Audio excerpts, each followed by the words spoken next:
Welcome to the Daniel's Generation podcast. My name is Glory Divine Yugen Tahong, and it is my pleasure to have you here today as a fellow Daniel, the generation of leaders who lead well without compromising themselves.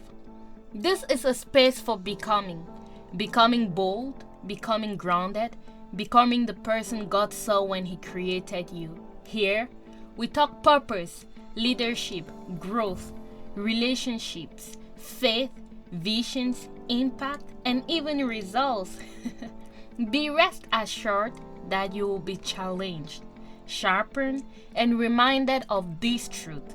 You are already a leader. The only question is, are you becoming the kind of leader God can trust and people will follow? Let's dive right in. Welcome again to the Daniel's Generation podcast. Today, we'll be answering a very important question.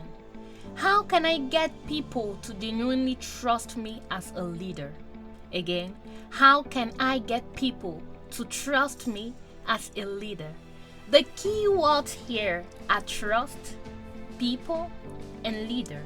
And you will agree with me that in any relationship whatsoever, trust is a very, very important factor. That it should be a relationship between parents and children, between teachers and students, between men and women, partnerships, business relationships, even leaders and followers. Trust is a very important factor. You can't follow who you can't trust. You can't confide in a person you can't trust. And this is why today we are tackling this very, very important subject.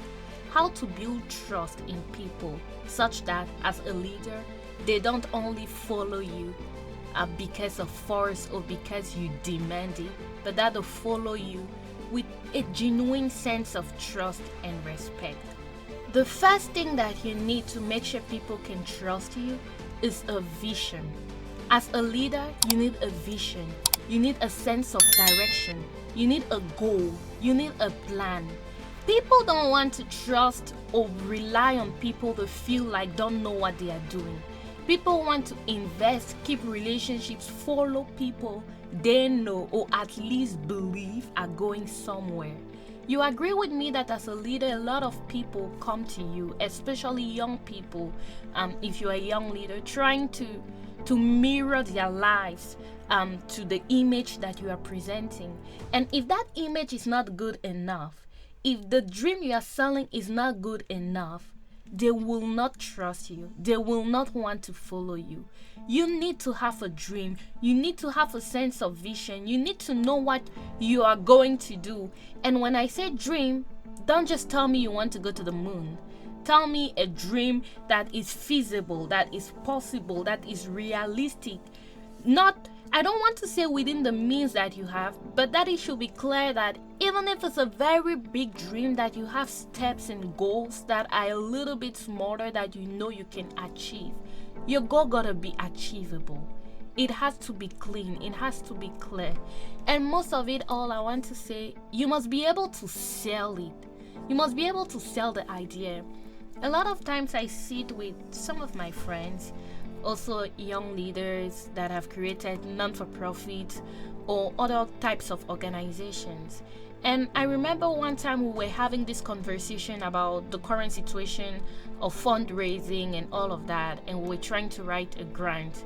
And an advice that someone gave me was, put yourself in the shoes of the grant maker. Think to yourself, what is it that they want to invest in? What is it that I can write in my proposal that make them believe in what I am saying? It's literally not writing, but painting a picture that the other person investing wants to see, or that is believable enough that they want to jump in the boat with you. And it's the same thing with a vision as a leader. You gotta be able to sell that dream. People should hear you speak about it and feel a sense of passion and feel a sense of excitement. They should wonder, they should become more curious about whatever you are doing just by the way you speak about it. The look in your eyes must be so clean and so clear. It should be screaming out loud, this dream is feasible and is possible. When you talk about it, we don't want you to doubt about it. We don't want you to doubt your dream, actually. When you speak about your vision, you have to be able to sell it. But before selling it, I guess it's important to say that you have to write it down. I really like Habakkuk 2:2 that says, "Then the Lord replied, write down the revelation and make it plain on tablets so that a herald may run with it." For your team to be able to run with your vision, you need to write it down. You need it to be very clear, to be very sharp. Everyone must know what the vision is about. They must be able to identify the vision, articulate the vision, describe the vision in their own words, so as you. So make it plain. And I also like it when the Bible talks about the Lord and Abraham, and when he says, "Look as far as you can see in every direction, north and south, east and west. I am giving you all this land." What is really impactful to me is as far as you can see. Your team will trust you as far as they believe that you can see. They need to know that they are not following a blind man. So that was the first thing. The second thing that is important when building trust with your team or building trust with other people so that other people can trust you and want to follow you is a good name. A good name. And people will call it reputation, people will say a good name, people will say your image, your public image, or whatever you want to call it. I like calling it a good name because good and name, it is tied to you, it is tied to who you are. I love this Bible verse that says that a good name is more precious than ointment. I think it's Ecclesiastes. A good name is so important. I remember so many times being in meetings, especially when I just started my non-for-profit, and I was talking with a lot of different people to try and figure out how should I do this, what should I do, what next step should I take, and all of that. And a lot of the people I was reaching out to and networking with were older people that were already advanced in their careers and so forth. But each time that I would talk to one thing that always came out was, "Oh, you're a very polite lady. Oh, you're a very respectful lady. Oh, I can recommend you to talk to this person." And when I would say thank you very much with all gratitude, they'll be like, "Oh, you are very adorable. I love your sense of respect." That's a good name. A good name is what guarantees that a door will not close to you. You don't want to keep opening doors, keep laboring, opening doors, and then because of a bad name, close the door behind you. A good name leaves legacy. I want you to think about that and start developing a good name. And a good name here is very clear. When you read Proverbs 22 verse 1, it says, "A good name earned by honorable behavior, godly wisdom, moral courage, and personal integrity is more desirable than great riches." We can go on and on to talk about what a good name is, but I would say just keep this in mind. Have a good behavior. Be respectful to the people you talk to. Say hi, say hello, ask how they are doing. Do not be materialistic, do not be opportunistic, do not just call people when you need something from them. Be professional and also heartwarming when you talk to people. Be nice, be kind, be gentle. That's a honorable behavior. Say thank you, not thanks. And a lot of times we say thanks. I remember buying a gift for someone that they had been really pestering me about that gift, asking the gift again and again, "What did you get for me? What did you get for me?" So one day I was like, "Oh, I got something for them." And I went to them and I gave them the gift and they said thanks. And that was it. The next day, I believe, they texted me back and it was thanks for the gift. And that was it. It was THANKS. Thanks. Don't say thanks to people. That is literally closing a door for you. Say thank you. Let it be felt. Let it be known that you are grateful. Like the way you say thank you should embody gratitude. That's an honorable behavior, godly wisdom, moral courage. You cannot want to be a leader that people trust and not have solid values. People will only follow you because they know that you have a good name. And sometimes people might not come to know you by the value you offer, by the value you bring, by the so many advices you give, or by the programs you do. They might hear about you from a friend who might be saying, "Oh, do you know this person is such a great guy, is such a great lady?" And that's how they know you. Believe me, word of mouth is really important. Word online is really important in our society. And a good name is to be treasured more than riches. Let's continue. The third thing to make people really trust you is taming your tongue. I can't emphasize this one as much. Tame your tongue. It's really clear, it's really simple. People don't trust people who talk too much. People don't like people who run their mouth. If there is a person in your life that loves you and you talk way too much, most of the times you see that they just want to be your gossip partner. They just want you to be the person with whom when they come, they can talk about different people and different things. But a trait to leadership is knowing when to tame your tongue. People will not tell you the secret of their lives if they know that you will take that secret and go and tell it to the entire town. No. People are less likely to trust you with really important things they are going through, or trust you with really delicate information that you should know as their leader, if they feel like they can't trust that you keep it to yourself. Tame your tongue. And I know that taming the tongue is one of the most difficult things to do, because it may just happen that you speak and this and that, but really make it a conscious decision to tame your tongue. Make it a conscious decision to not speak yourself into familiarity and disrespect. You can literally abort your own destiny with your words. By running your mouth around, you can literally kill your own opportunities, kill your own friendships, your own partnerships. No one wants to be associated with someone who talks a lot and says nothing. Even the Bible says that when a person keeps silence, they appear to be wise. If you have a lot of issues taming your tongue, one thing I'll recommend is trying to listen more. Active listening. The more you try to be present and listen to the other person, the less you find yourself talking. And I'll also say cross-check with your mind each time you want to say something. Ask yourself, is this something of value? Is this something that is necessary to say? Does it make sense for me to say it? If it doesn't make sense, if it doesn't add value, if it diminishes your own value and your own image, then do not say it. Put yourself in check.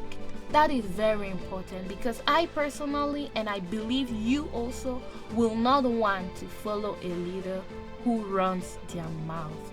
It so much reduces your respect. Let's move on to the fourth thing. If you want to make people trust you as a leader, the fourth thing I'll recommend is to keep your word. Yes, it may seem banal, it may seem very simple, but actually keeping your word is a very important trait as a leader. You need to be able to keep your promises. People gotta believe that when you say a thing, you actually do it. And this means also being able to say no sometimes.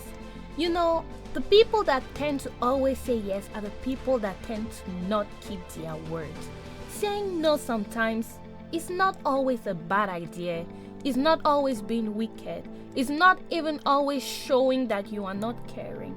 Sometimes saying no is actually a good way of saying that you can trust me when I say yes.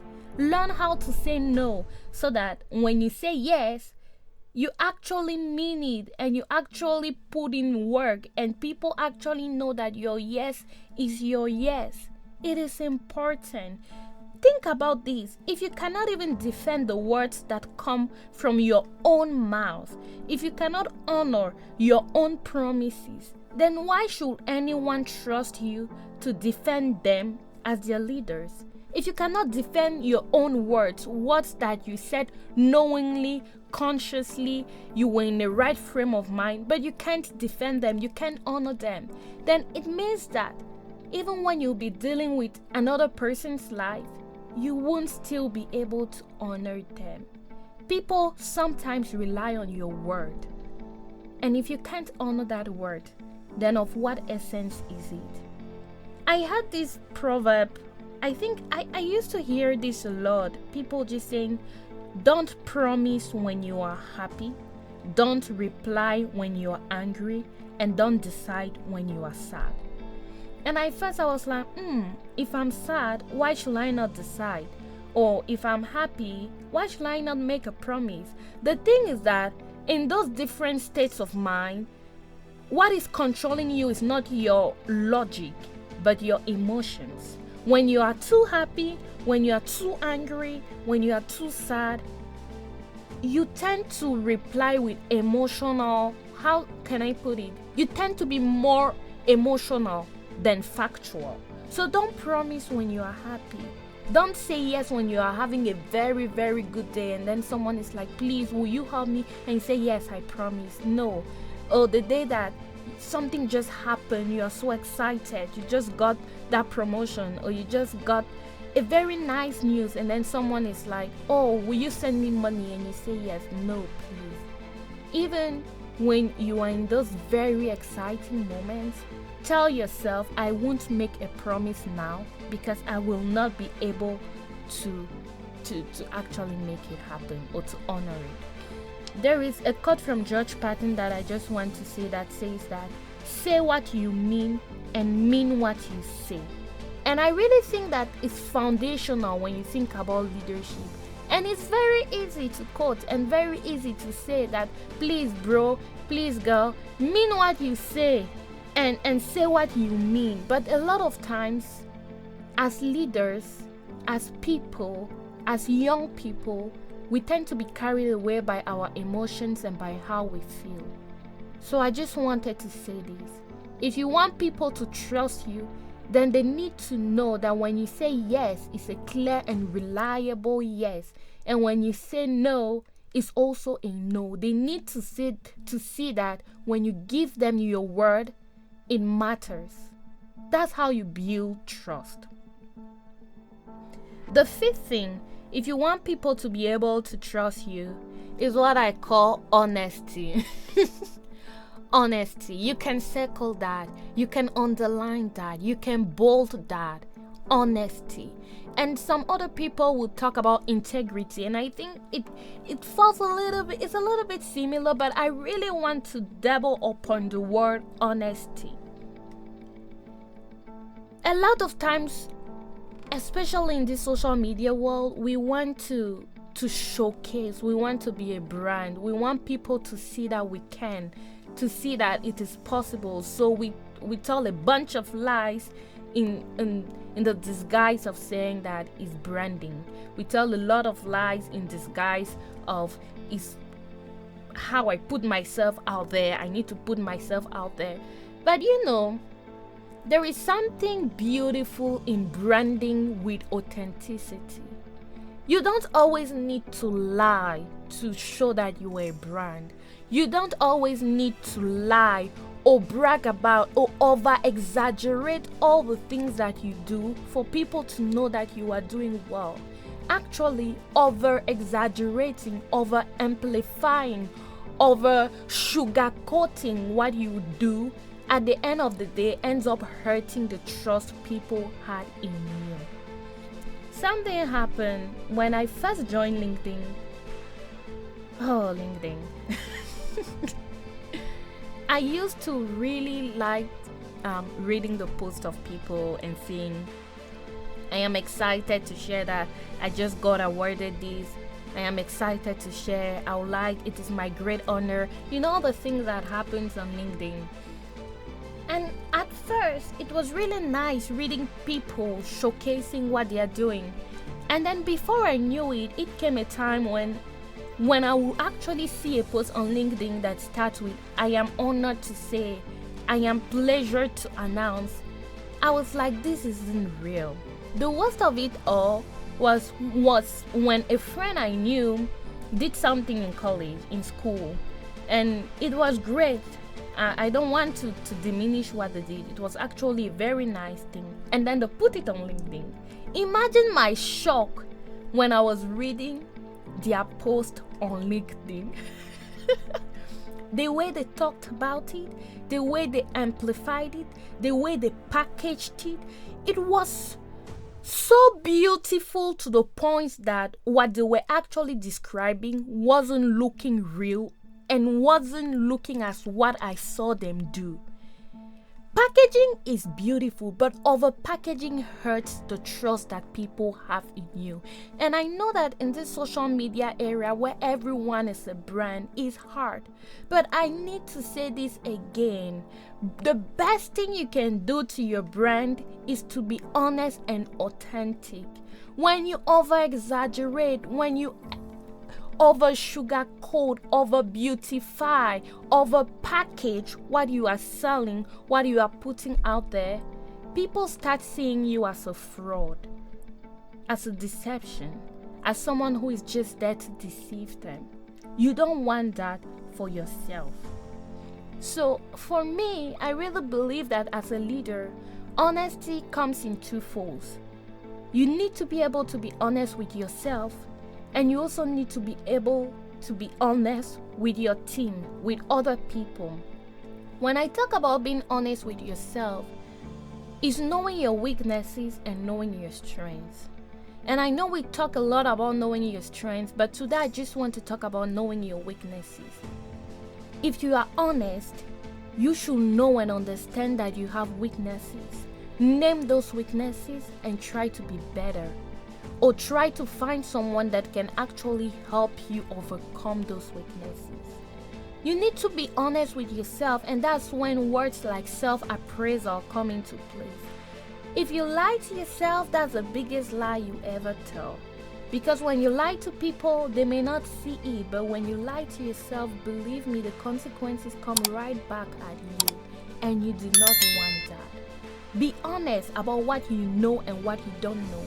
And that even in front of your team. As leaders, sometimes there is the temptation of showing I know it all. But the truth is that a leader never knows it all. There are still places that need work. There are still places that need arrangement, refinement.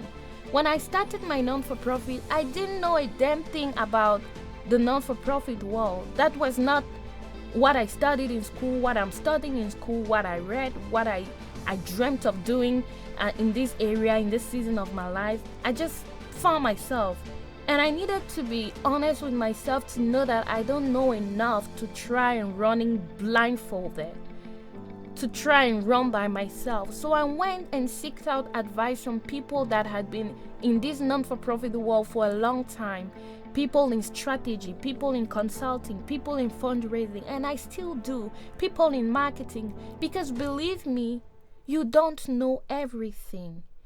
And being honest with your team to see that, oh boy, you did this graphic design, it's really beautiful. If you had left it to me, I wouldn't have been able to do a thing. And saying thank you for that.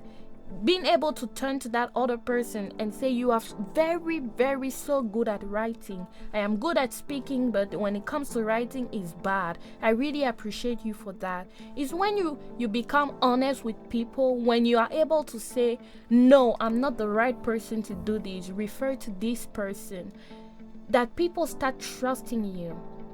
The worst thing you want to do is to take on jobs, is to take on assignments, is to take on tasks that you know you don't know how to do, but that you are too proud to admit.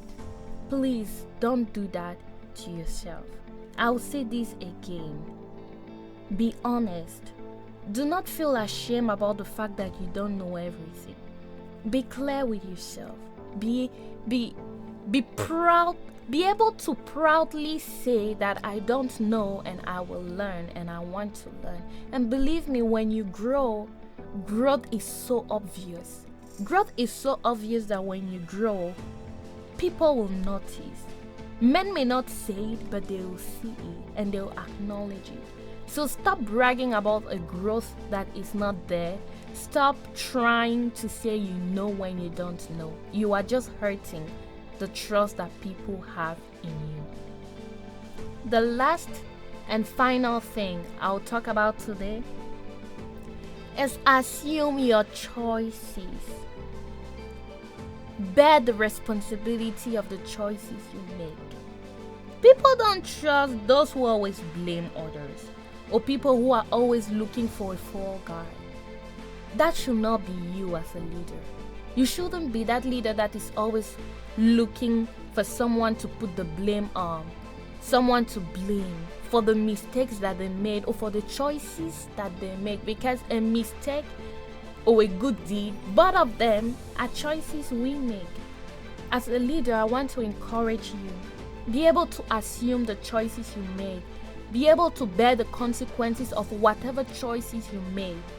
Let it be bad or good. Because at the end of the day, people may forget your mistake.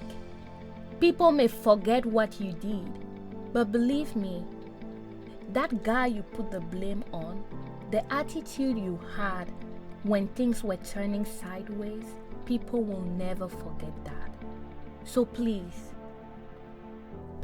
be responsible enough to assume the choices you make. This concludes this episode of Daniel's Generation. My name is Glory Divine and it was a pleasure having you here.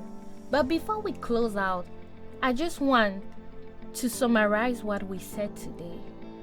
You want people to trust you? You want people to blindly trust you as their leader, as a leader? Someone said that people don't trust, or people don't follow titles, they follow trust. And how do you build this trust? We talked about having a clear vision, a clear dream, and be able to sell it to the people you want to lead. We talked about the importance of a good name that is better than precious ointment. We talked about taming your tongue because people don't want to follow a leader that runs their mouth. We talked about the importance of keeping your own words, keeping your promises. And we said, do not make promises when you are happy. Do not reply when you are angry, and do not decide when you are sad. Let your yes be yes and your no be no. And we talked about honesty. Say what you can do. Say only what you can do, and do not be scared to admit when you can't do something. Growth is so obvious that as you grow, people will notice. And last and finally, we said, be able to bear the consequences of your choices. Be responsible. As you think throughout this week about these 6 steps, I want you to write down what actions you can take to become a better leader today. You can do it. We can all do it. We can all become leaders that God can trust and that men will want to follow. Have a great day. This was Daniel's Generation, and I will see you next time. Goodbye.